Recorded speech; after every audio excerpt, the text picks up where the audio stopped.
अखिल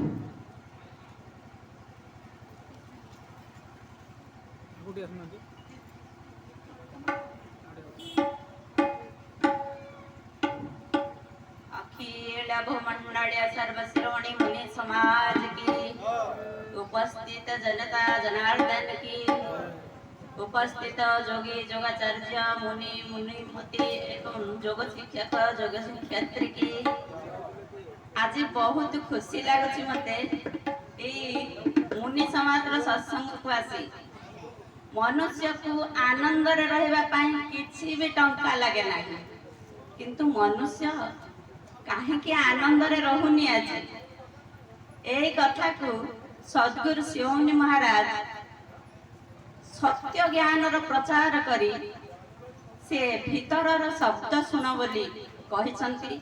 आज तंकर 140तम जयंती एठी उपस्थित आमे सेइथिपाई होउछु जे सुधांशु भाईंकर एई जन्म दिवस रे तांको नातुणी रो हेउछि 16तम पूजा बा 16 पूजा बोली कहउछि। तो आमे ए खुशी को बांटीबा बोले आमर बहुत खुशी आसीबो।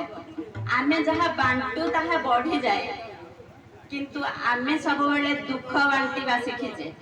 संसार रे दुख ई दुख को घोषी घोषी प्राणी बेसी दुखी हेउछि काहेकि ना से निजर स्वरूप को भूली जाइछि। स्वरूपस्थ हेबो केमिति ना आत्मज्ञान फल रे आत्मज्ञान द्वारा जोग ज्ञान आसे एवं जोग ज्ञान द्वारा अष्टांग जोग मार्ग दे मनुष्य को सुख शांति आनंद मिलता है।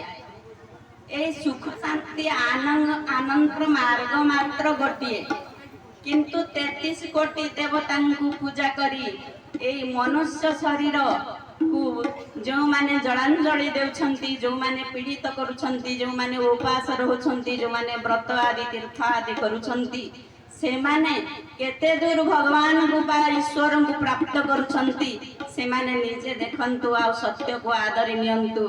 सेया मो एतिकी कही मोर वक्तव्य को बंद करी कारण आवरी बहुत मुनि योगी माने अछंती। मु एठी को आसी केवल समस्तंकर वक्तव्य सुनिबा पई मते बहुत खुशी अनुभव होची। आउ मु एतिकी देखिबा को खाली आसी जे समस्त खुशी रे रहंतु, एटा मोर इच्छा। आ समस्त ए मुनि समाज रो सद्गुरुंकर एटा इच्छा जे जे सतत चेष्टा करछंती जीवर मंगल करबा पई आ जीव को उद्धार करबा पई। जीव खुशी हेले आनंद हेले से सबु बेले उद्धारित, सबु बेले जीवर नुहरी बंधन कहंती यशोदानंदन। ए जीव केबे भी बंधन रे रहिनी, से मुक्त हबो कोन? मुक्त सेई हुए जे बंधन रे थाए। मन एव मनुष्याणाम कारण बध मोक्ष। ए मनुष्य को मन बंधन रे पकेछि।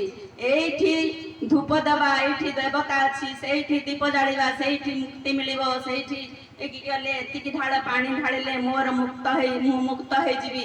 ए जो धारणा ए अज्ञानता सबु जीवर मिट जाऊ। समस्ते खुशी रे रुहंतु, समस्ते आनंद रे रुहंतु, समस्ते शांति रे रुहंतु। ए हाई सद्गुरुंकर इच्छा थिला। आ आमे एई सदिच्छा को तांकर पूर्ण करिवा पई से 5 जण नेई मुनि समाज स्थापना करिथिले। आज त आमे एते मुनि एते खुशी एई मुनि ऋषिंकर संतान आमे सबु, तेणु आमे काहे कि आगो को न जिबा, आगो को बढ़ी छे, आगो को मध्य बढ़िबा। एतिकी कही मु वक्तव्य रखुछि। सप्रेम जय जी जय जी जय जी।